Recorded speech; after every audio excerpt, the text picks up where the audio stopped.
Tere mehed! Te lähete Euroopa meistrivõistluste finaalturniirile. Teil on mõnes mõttes võib-olla lihtsam. Teie hulgas on mehi, kellel see kogemus on juba olemas ja korvpallurid just käisid. Te nägite, mis toimus nende ümber. Ärge kartke, mitte keegi ei vilista teie peale. Seda juhul, kui te võitlete ja lasete emotsiooni sajaga välja. See särk, mida te kannate, see on Eesti koondise särk ja seda ei saa mitte paljud kanda.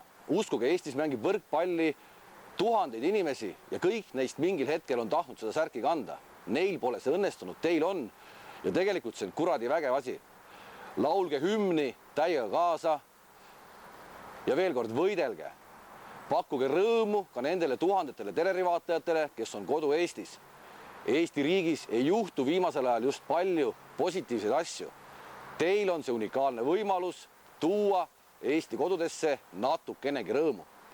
Tehke see ära, mitte keegi ei oota, et te taote ogaralt tugevatele vastastele sahtlisse 3-0, aga võidelge ja ärge jätke mitte midagi enda sisse. Mängu lõpus peab olema hea tunne nii teil kui fännidel.